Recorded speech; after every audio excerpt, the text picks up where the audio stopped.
இன்னைக்கு ஈவினிங் ஸ்நாக்ஸா ராகி பிடி கொழுக்கட்டை தான் பண்ணேன். பொதுவா நான் வந்து ராகி மாவ வந்து பெசஞ்சு, அதில வந்து நானு கொழுக்கட்டை வந்து பண்ணியிருக்கிறேன். பட் பிடி கொழுக்கட்டை இது வந்து வதக்கி வந்து பண்றது.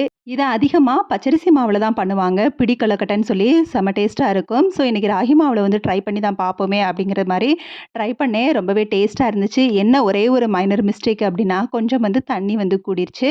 மத்தபடி டேஸ்ட் எல்லாம் சூப்பரா தான் இருந்துச்சு. நார்மலா பச்சரிசி மாவு பண்ற தண்ணிய விட இன்னும் கொஞ்சம் வந்து தண்ணி மட்டும் அதிகமா வைக்கணும்னு நெனச்சு கொஞ்சம் அதிகமா வச்சேன். ஆனா ஓவராவே அதிகமா ஆயிருச்சு.